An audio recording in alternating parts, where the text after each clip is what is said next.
Okay, I'm back on. I'm sorry, we've had lots of issues today and yesterday as well.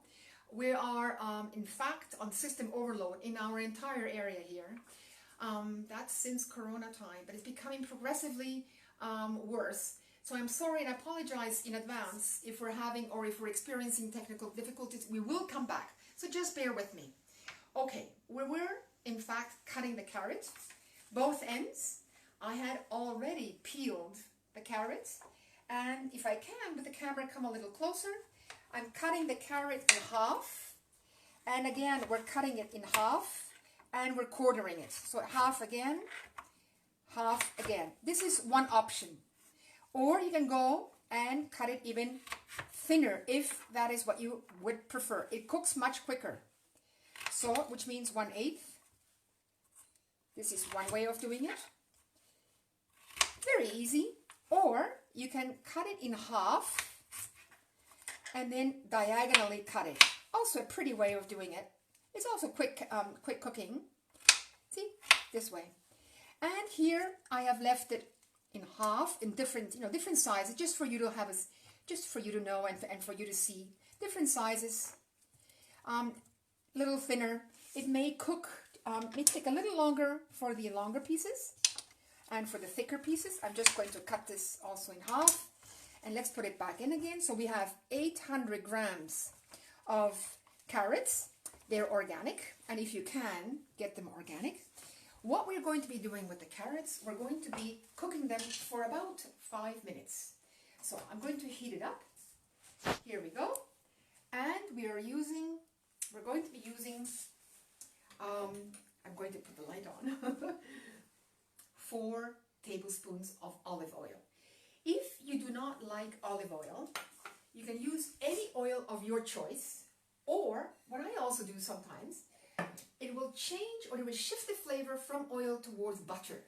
So you can use clarified butter without the milk solids, or if you are vegan, you can either use your vegan version of ghee, or you use coconut oil. Fantastic. It might have that slight tone of coconut. Also a lovely taste. And another shift is homemade ghee. That is so wonderful. If you actually clarify your own butter at home, absolutely exquisite. It almost tastes like caramel. If you let it on the fire for a little longer than what you should be, and you will get this darker color. Absolutely wonderful. Okay, that could be for our next lesson. Okay, so for now, the pot is becoming, or the pan is becoming hot.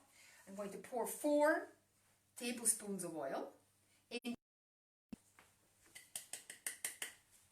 And with these, and the heat is up to 90%. So 9 out of 10 is 90% in my case here. And we're not going to wait for it to become hot. There's no problem with this particular recipe.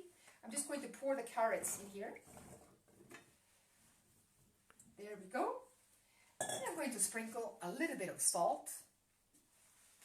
And by a little bit of salt, it's going to be also up to you. Here I have 1 teaspoon of Himalayan salt. Now, if you're going to be using a sea salt or any other type of salt, then go according to your taste. With Himalayan salt, our Himalayan salt is not very salty, therefore 1 teaspoon. Okay, and we're going to go into the sweet area too, so it'll be sweet and salty. Okay, here we go. Himalayan salt into the carrots. And I'm going to mix it. So what's going to happen, we're just going to mix it a little bit so that it will be covered with the oil. And it's starting, you can probably hear the hissing. It's starting to fry, ever so slightly. We're going to saute it a little bit, just a few minutes, maybe under a minute. And this is a not typical Emirati. It's from the Levant area, but the Emiratis have adopted it and adapted it according to their taste, which is what happens.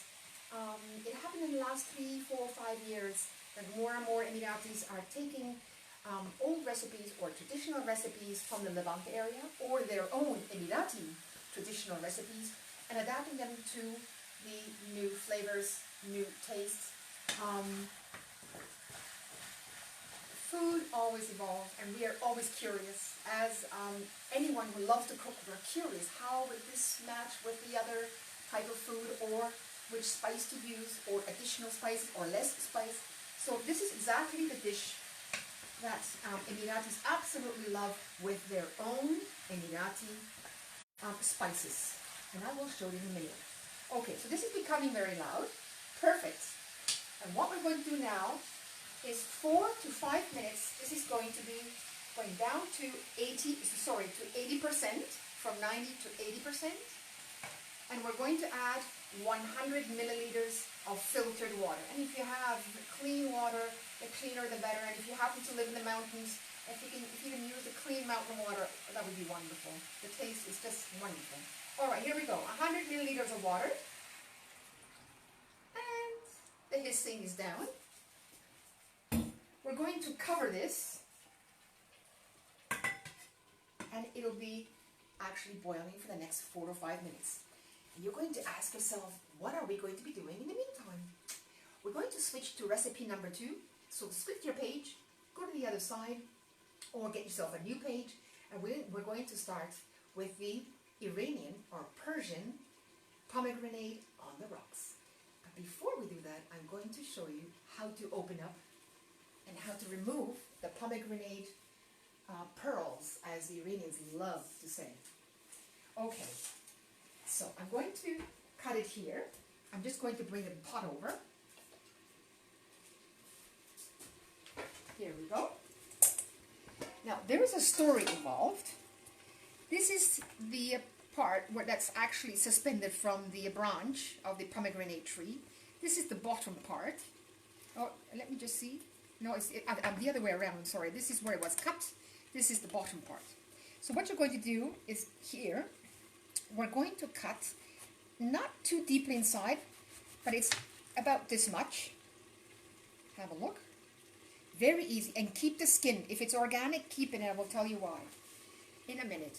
Now, if you go in with the knife and remove the center core, it's actually at the surface, so it's very easy.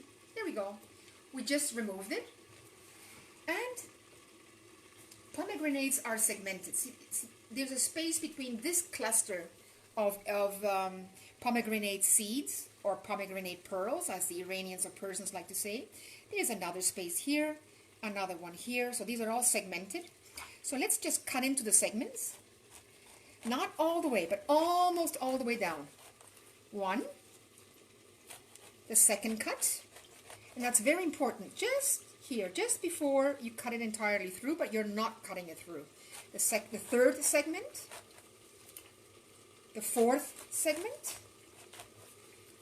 and here we go for the fifth one. Actually, I could have cut here in between also. Let's try it. Here, there we go, 6. Also, now the idea is to open up open up the segments, just break them slightly. One may fall off, and it doesn't matter. 2, 3, 4, 5, and 6. So what you're going to see, just have a look at this beautiful, beautiful ruby pearls. Okay, I'm going to turn them upside down, and the pearls are coming out already. And this is what I have been shown by a taxi driver in Iran while we were posted in Iran for 3 years. I was pregnant with Tamara, and I didn't often take a taxi, but sometimes I did.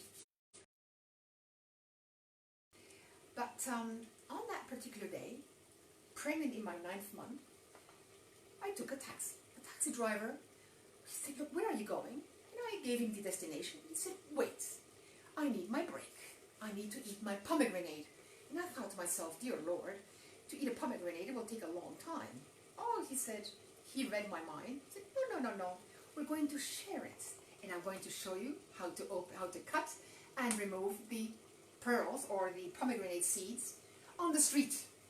I said to him, on the street. He spoke English, by the way. And he took out the newspapers. We sat down on the sidewalk, and this is what he showed me. Exactly what I just showed you now. And look, you take the knife into your hand, the other way around, sharp side out, so that you don't cut yourself necessarily.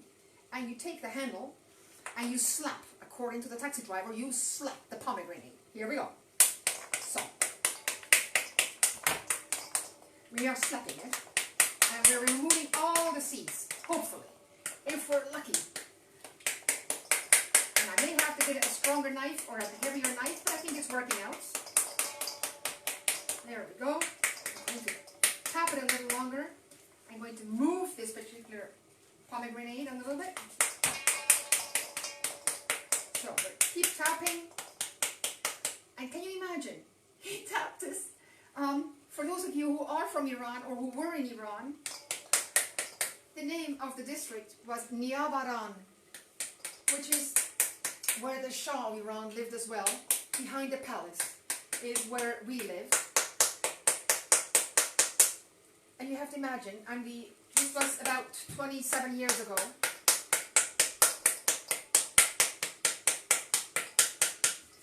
And at that time, there weren't many foreigners. Every taxi driver, every car, every truck, everyone stopped to watch us. I'm sure they took pictures, I just did not look. To watch the foreigners sit with a taxi driver on the sidewalk, tapping the pomegranate. Or as he would say, I'm slapping the pomegranate.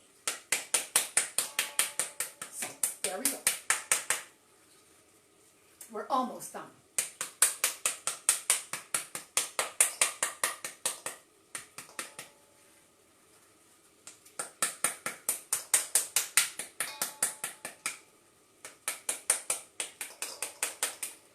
Just to finish the story, just before we were starting to eat the pearls, as he would call them, the pearls of the pomegranate, we had the pastaran. Pastaran is the, the social police. They stopped and asked if everything was all right. The taxi driver said, "Oh, don't worry about it. She's the passenger. She's a paying passenger, and she's perfectly okay. I'm just teaching her our traditional way of opening up the pomegranate." And guess who joined us? Of course, the social police as well. 2 men. And I thought, oh dear. The taxi driver said, "Move slightly backward, just move a little bit away. You're too close to the man." I said, "Fine, no problem." So I had 3 men and myself sitting on the newspaper while he was slapping the pomegranate. All right, I think we're almost done. Not quite, but almost. So you keep hitting it. Okay, now we're almost done, and with a tweezer you can take the rest, or you keep tapping, and which I'm not going to do now, otherwise it may take a little longer. But look, we're almost done.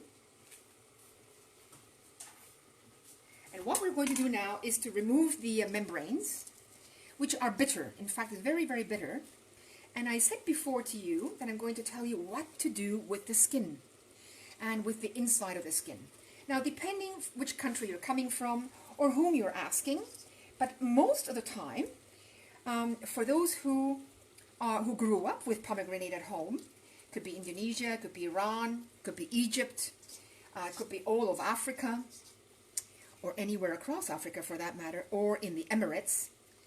And what the Emiratis also used to do, just to come back, they would use the outer skin, sometimes the inner skin, depending on the family who's giving you the story, against diarrhea. They would boil it for a good 10 minutes, medium heat, actually medium fire, and the water extracted from both the outer skin and the inner skin, or the inner pulp, that would be drunk. Not too much. It would be half a cup, 1/3 of a cup, and this would stop the diarrhea. I know when I grew up in Chile, we also had pomegranate trees, and that's exactly what we used because we had diarrhea very often, depending on the quality of our water. Magic. But if you're going to be using it, I strongly suggest so that you buy organic pomegranates, and second, that you Google which you would prefer, either the outer skin and the inner skin, or you choose one of the skins. It doesn't really matter. I know that in Chile we used both, and other mothers in our area use the outer skin only. Your choice. Okay, so we're done with our with removing the membrane from our pearls. And I'm going to put it to the side. And what I'm going to do next, we're going to go back to the carrots. I think they're almost done. Okay, just a second. I'm just going to remove this so it'll look a little nicer. All right. So we are ready just for a couple of minutes. I'm just going to bring down the heat. And what I see is I'm going to add the spices. Now look at this. We're going to be adding 6 cardamom. The 6 cardamom, I'm going to just tap them open ever so lightly. Perhaps you can come in with the camera. In my mortar and pestle. There we go. This is in order for the flavors to exude from the shell into the carrot juice and into the carrots. So there we go. And it already, oh wow. And just let me bring the cardamom in contact with the oil. And that's when it starts, the fragrance just comes out. It's just so lovely. If you're into cardamom like I am. Okay, so what we're going to do also, piment. Is also, they look like pepper, but it's not pepper, it's just piment. It's called piment. You have here about 1/4 of a teaspoon. There we go. It comes from Jamaica. Most often than not, it's grown everywhere around too, but it originally comes from Jamaica. Okay. Then the next, we have two laurel leaves. 1, 2. Make sure that they are in contact. All spices are in contact with the oil. Very important. And direct heat of your pan. Okay. Next, we're going to be adding Ceylon cinnamon. And I'm going to ask the cameraman to come a little closer, just to show you. You will see there are many little rolls inside the cinnamon. I'm going to break it open. Can you see the difference? This is your typical Ceylon organic cinnamon. I'm going to show you the difference between Ceylon cinnamon. Look, this is the whole part. If I cut it in half. And this is not cinnamon. It is similar to cinnamon. It's called cassia. And this here, this size, look at the size. Not the length, but the circumference here. There is a difference. This is typical from India and also from surrounding countries, Pakistan, for example. But they would never use a large piece. Their pieces are usually for a whole meal, for 6 to 8 people, about this much. There's a reason for it. It's not healthy to eat very much or much of the cassia. Much healthier to take your Ceylon cinnamon. Why do they use cassia? Cassia is actually used for stews, and a little bit of that medicinal aspect that is in the cassia is used in order to extract potential parasites. That's the whole idea behind this. Is why they're adding it to all the meat, especially meat, raw food that have to be cooked. And it's taken on a daily basis, but very, very little. So I'm not going to put that in there. This is used for stews and for other foods. I will be getting into it more deeply in my other videos. However, for now, we're going to be using half a stick of your Ceylon cinnamon. In we go. See? It splits. There we go. And it splits. It's a lovely, lovely, lovely, lovely flavor. And again, in contact with oil. And I'm going to bring the heat up again to about 6 or 7. There. And I'm going to add a little more here now. Just to show you and to confuse you, I have shown you the Ceylon cinnamon, which is inside this pan, and I've shown you the cassia, and guess what? In Germany or anywhere else, I think there's a question. I think I should stop. Mariella asks, do you mix pomegranate with carrots? Question mark? No. The pomegranates are for recipe number 2 for our drink. And a good question. Excellent question. As I said before, we're going to be having 2 recipes, or yes, 2 dishes. One is a drink, and the other one is a carrot. But I will show you, just to answer your question and just to confuse you, you can decorate it with pomegranate pearls. Yes, you can. Okay, I think does that answer your question? Okay, and if not, keep asking. If anyone has questions, I love when you ask questions. Okay, once again, a close-up. For those of you who have now learned the difference between the Ceylon cinnamon and your cassia from India, here's another cassia.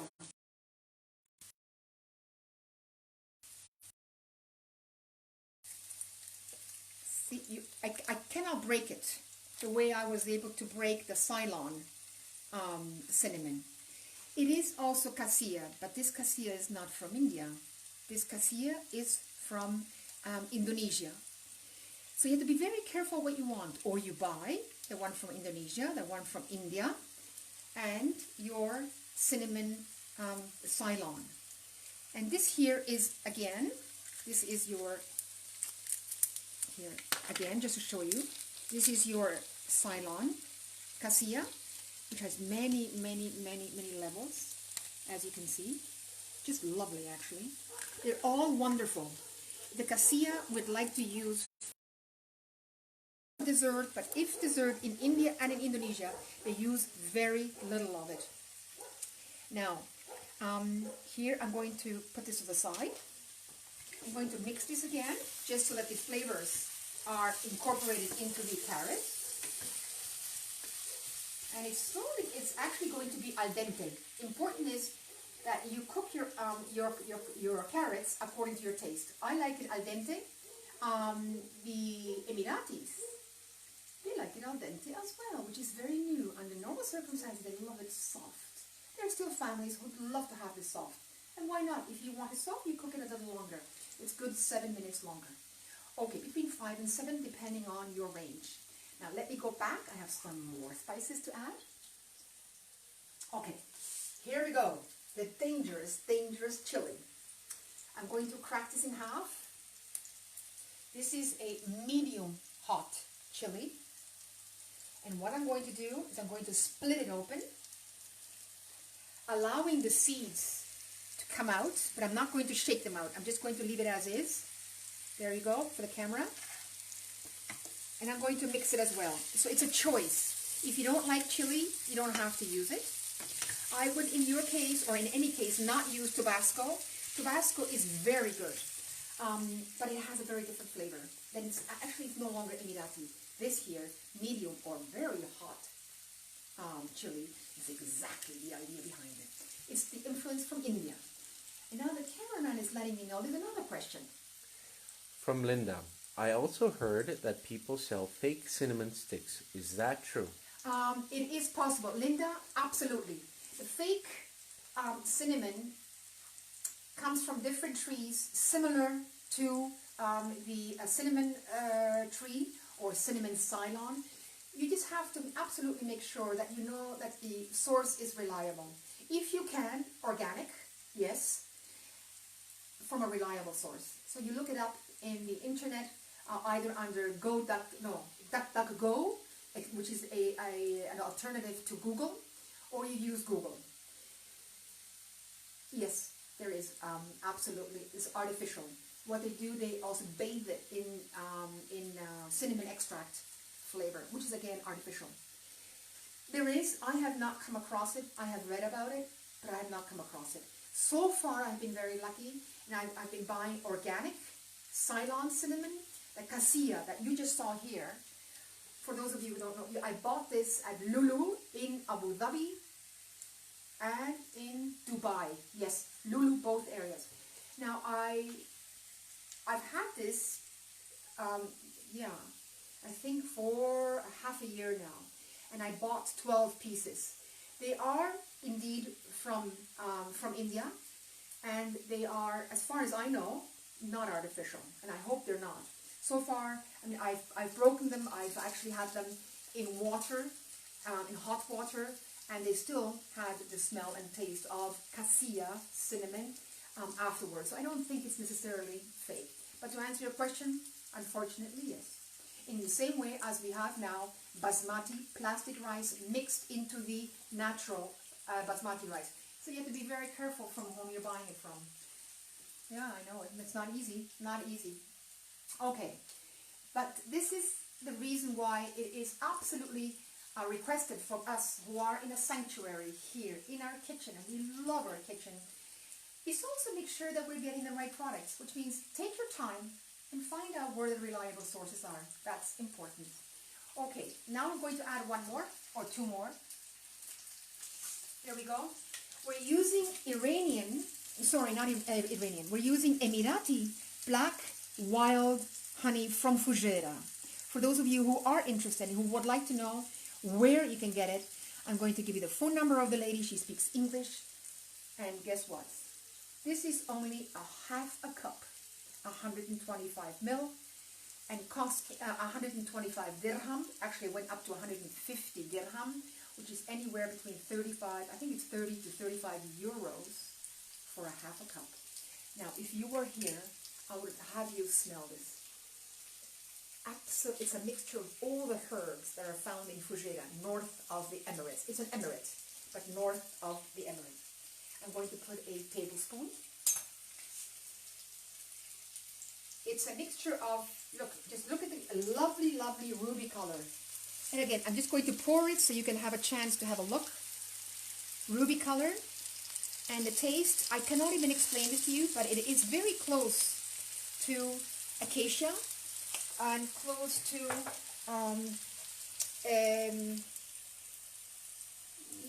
maple syrup, but actually very dark amber maple syrup, but not as sweet. And because it's a wild honey, it's always different. Every week or every second or third day, I don't remember, when they actually harvest the honey, the flavor is different. And it's depending on where they were flying, obviously. They're long and black and very aggressive. So I'm going to mix this. I'm going to bring the temperature down before my honey caramelizes. But that's the whole idea. So we're now going into the dark color of our carrots, which just to show you. Some of you may want to have a darker color, or may want to leave this as al dente orange. If not, just go a little further. It's just lovely when it's slightly roasted as well. And then there's something else that we have to add. And I'm going to add, here we go. I'm going to add raspberries. The raspberries, I strongly suggest to use frozen raspberries. If you use the fresh ones, they have been harvested before they were the sun. They actually matured inside. I'm going to turn the fire off here now, or the flame, or the heat.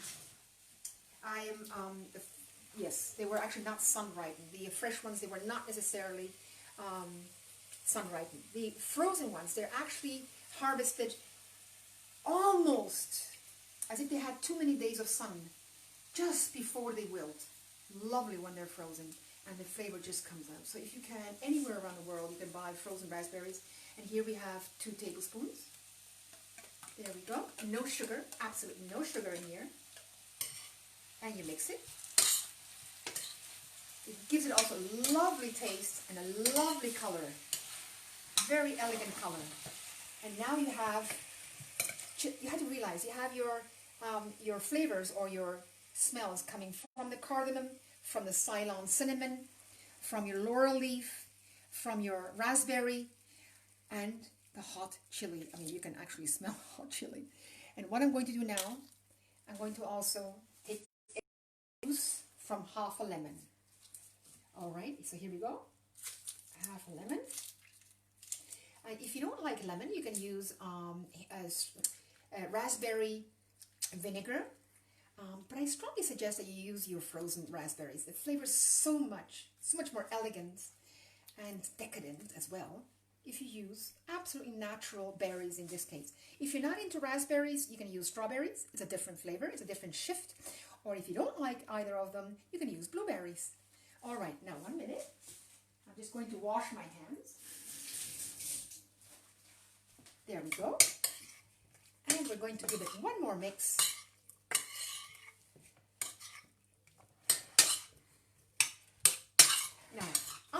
circumstances, we would actually have this cooking with a little bit of water. You can add another 25 ml for 2-3 minutes so that the flavors will then be completely mixed. But for the sake of this particular show, I'm going to stop here. But on your recipe, add another 2 or 3 minutes with maybe 25 ml of water. And you have it going. And look, there is actually enough liquid. You see this? There's enough liquid. You don't need any water. And you can continue cooking it for another, maybe a maximum of 2 minutes. Now, what are we going to do now?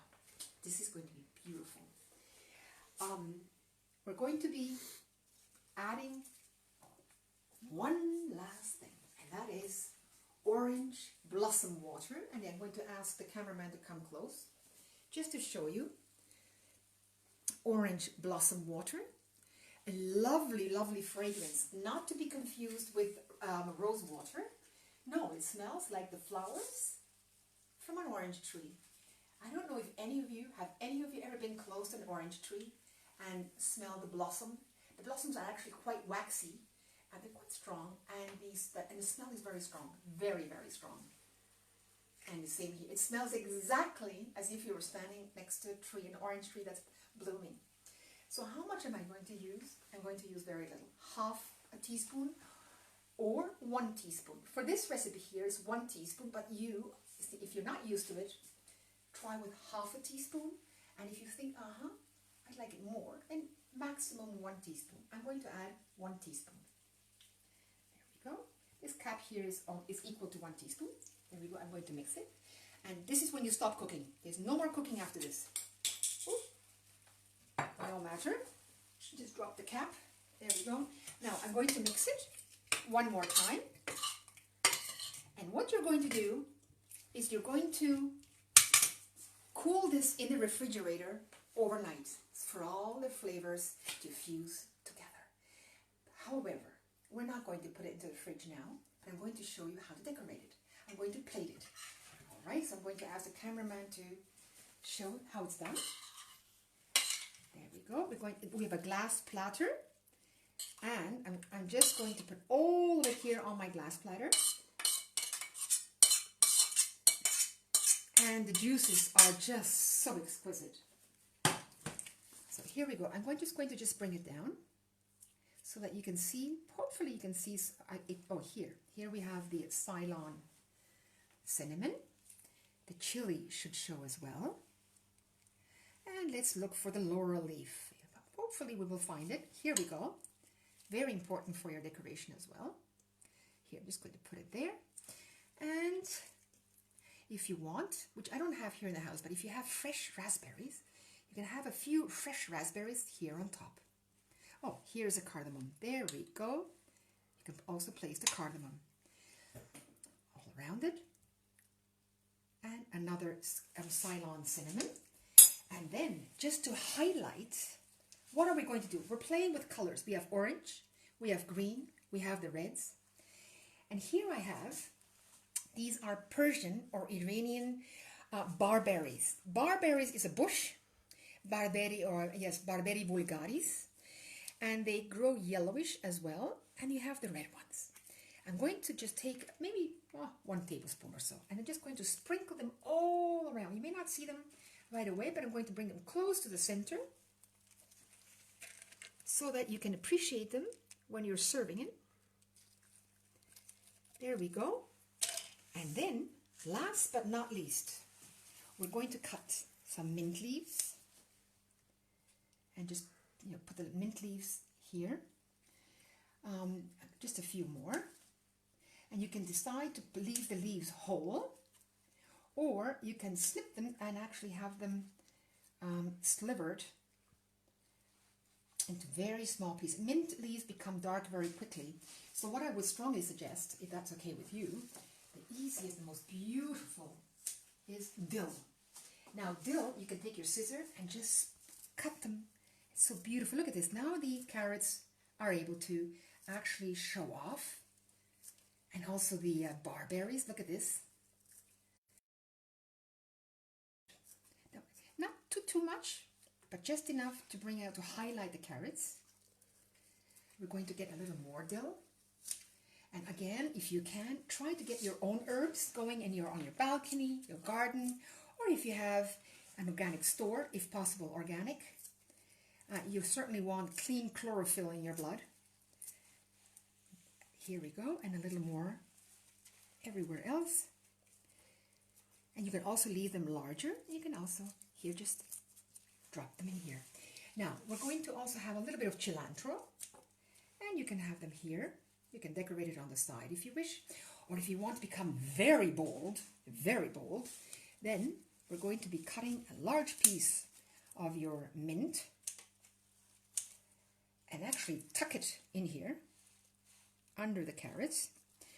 And we have some more parsley and cilantro. And we're going to be using here, this is very important. We have fresh rosemary. This is, by fresh I mean young, not the older. If it's very, very young, and the younger the rosemary, the better it is. There we go. We're just going to tuck it under. And there we go. We have it decorated. And this is your dish. You can now, what you can do is simply serve it this way. Allow it, don't forget, before serving, it has been fusing or marinating in the refrigerator overnight. Lovely flavor. It's a combination of cardamom with cinnamon and a little bit of dill and your chili and your honey. Lovely mixture. And there you go, the emirati dish on your table. Okay, we're finished with recipe 1. We're going now to recipe 2. You asked before if we got to use pomegranate. Let me tell you, 1 minute. Okay, if you want to, what you can do is either spread it, but you will not see it. Just for decorative purposes, what you can do is serve 1 little cluster of pomegranate seeds without the membrane into this area, and you can leave it there and add a mint leaf, for example, or you spread them right across your dish. That's your choice.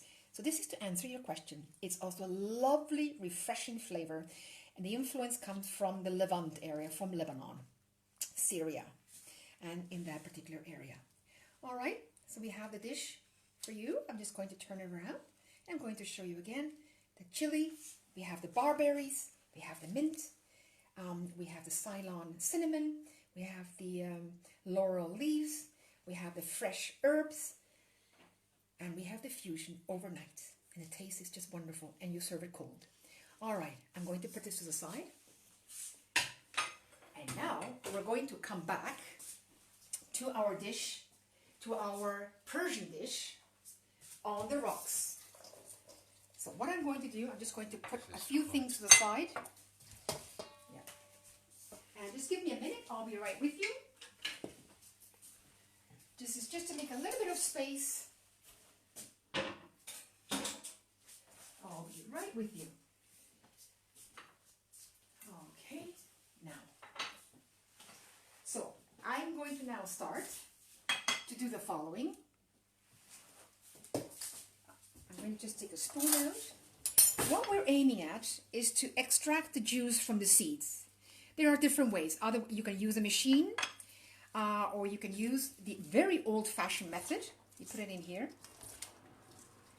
and you squeeze out the juice this way. This is one way of doing it. That's one way I just showed you. And it works actually very fast. Or very old way, Persian way, Iranian way, Emirati way. It's not many families are doing it. They use their own machines. But I'm going to show you how it was done traditionally. This is to avoid the seeds to come in contact with the juice. I'm just going to extract it.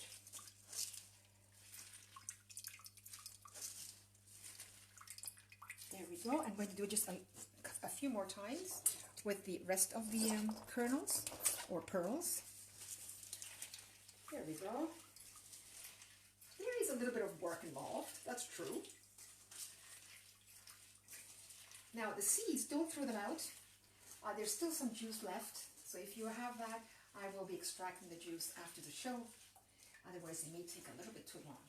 Okay, now here, and I'm going to do the rest also. So we're going to have, at the most, perhaps 3/4 of a cup of pomegranate juice. This may take 3/4 of a cup to a cup. You're going to need 4 pomegranate, definitely. Medium size, not small ones, medium size, and if you can, organic. And the story behind, using your hands, I have the gloves on, squeezing out the juice of the pomegranate.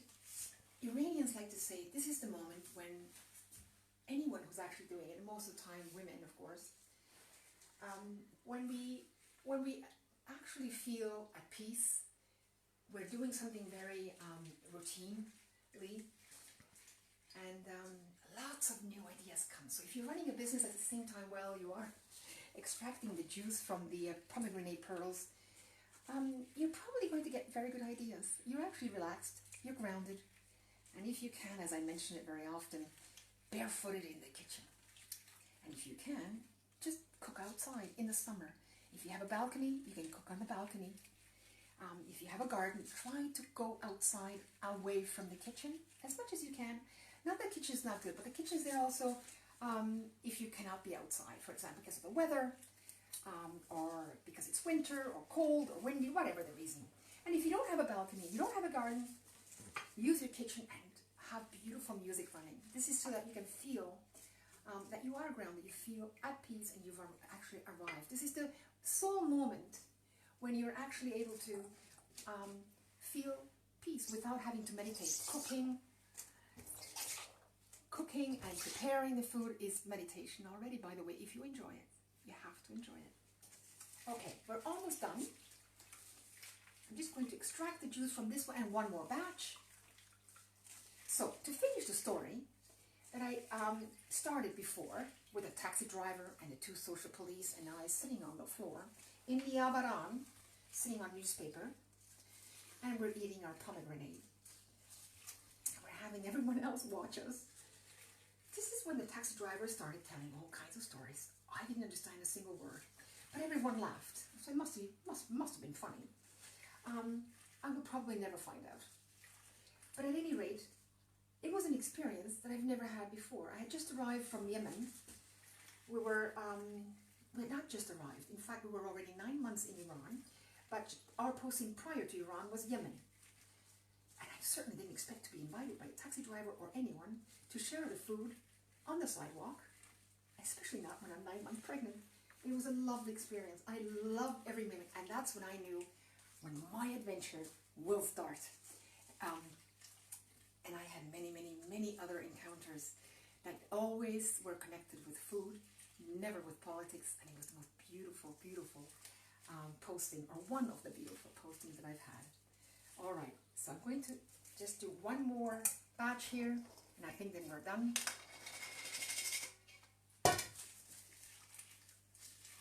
And for those of you who are saying, my goodness, this is taking a long time, or perhaps it's too tedious, I have another solution for you. And you're going to laugh at me. Maybe. It's, I'm going to show you as soon as I'm done here extracting the juice.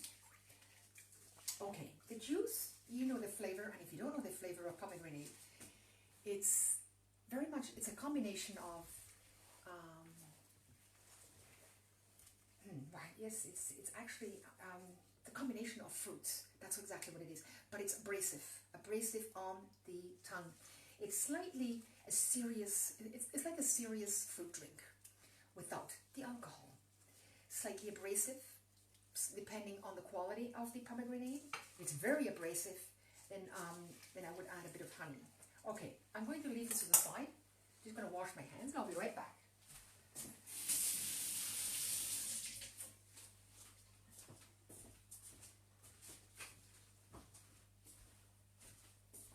All right, we have the juice.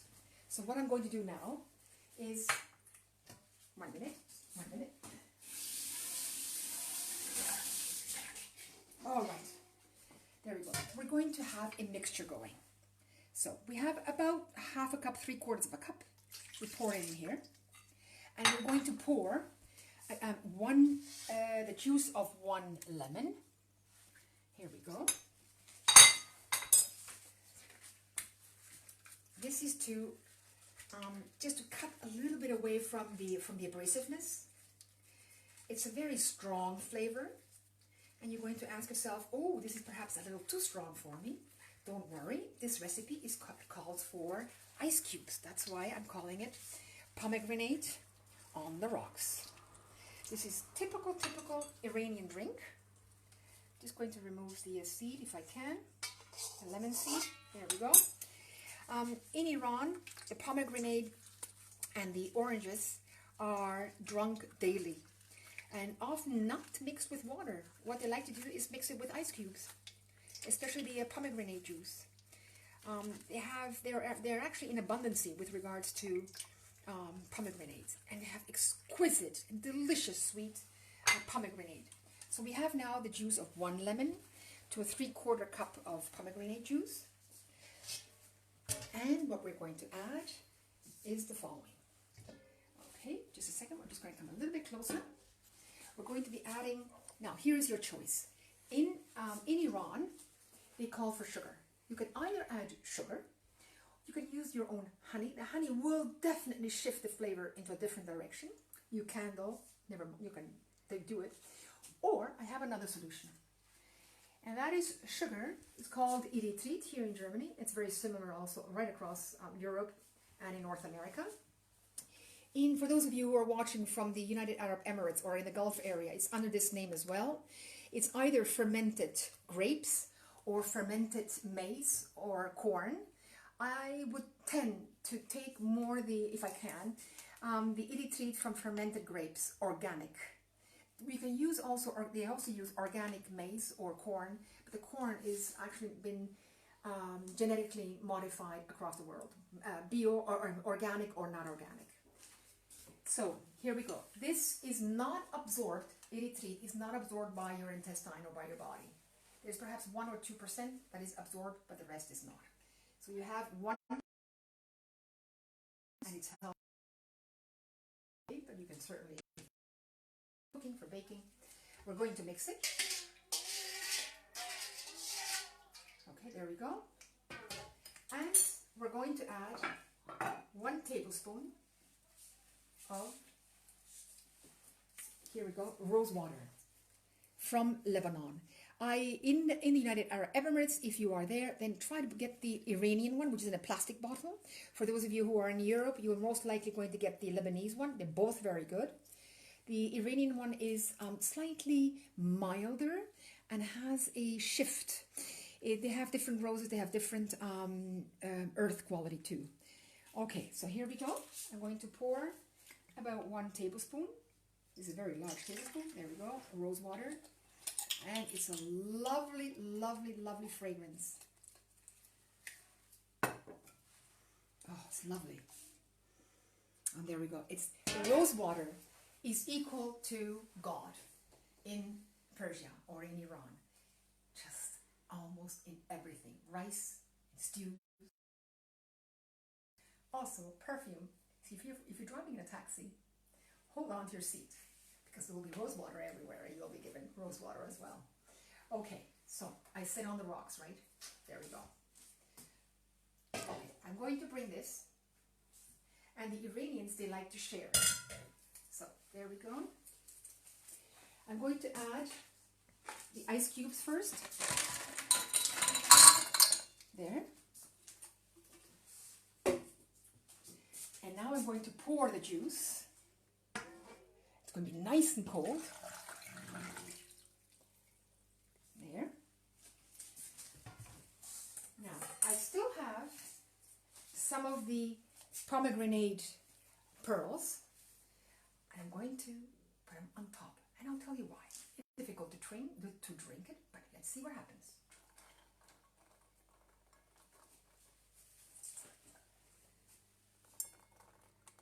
There we go. The more the merrier.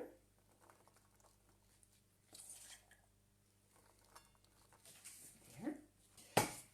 And now we're going to add a little bit of mint leaves on the side. There. And what I'm going to try to do is to bring some of the rocks. Ah, here we go. All right.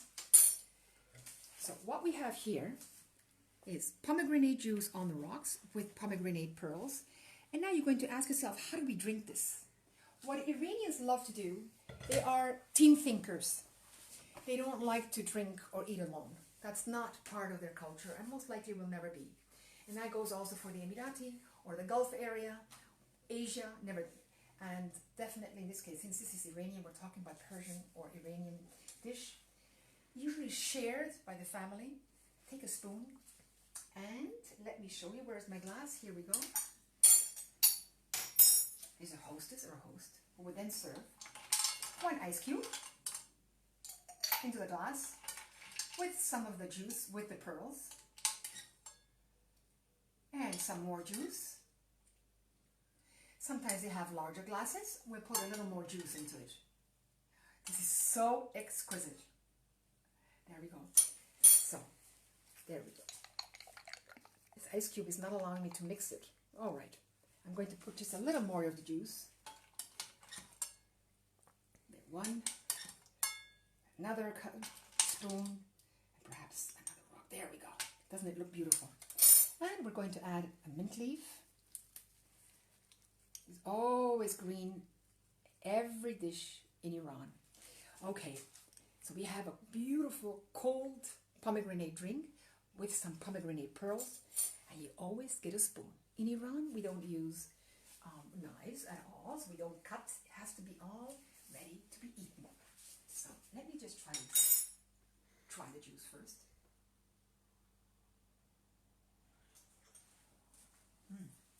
Lovely, lovely and refreshing.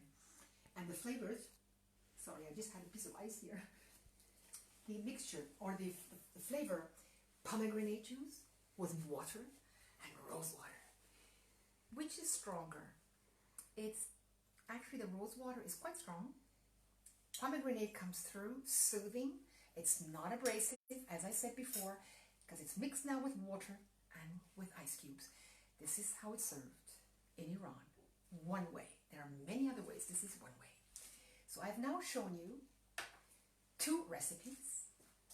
Persian pomegranate drink on the rocks. And I've also shown the Emirati carrot,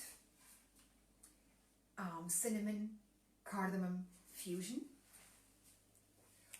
And you can also eat it with pomegranate. It's very Levant. The basic originates from the Levant or from Lebanon, but the recipe has been adapted over the years by the Emiratis based on their spices. And now, last but not least, let me show you one more spice that they would add on, which is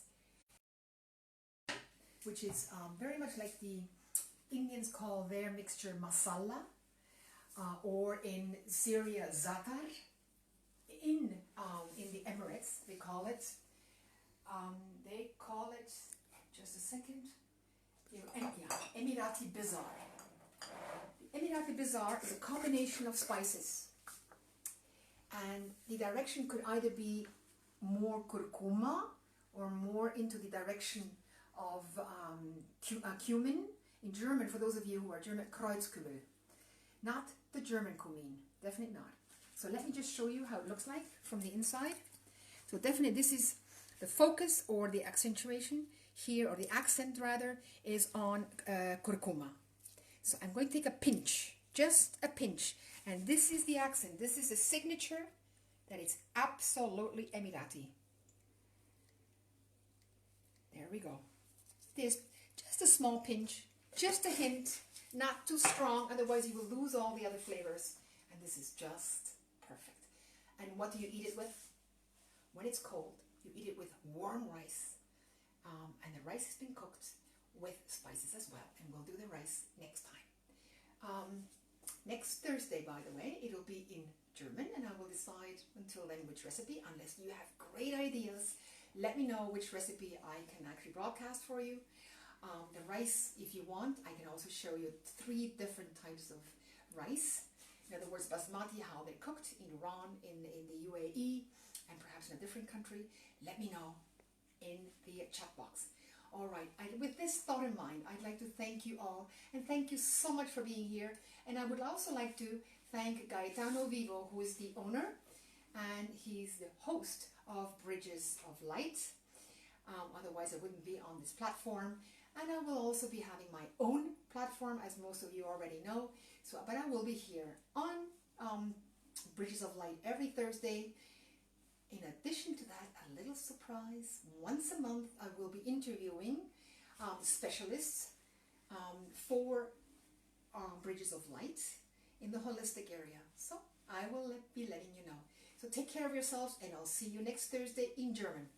Bye.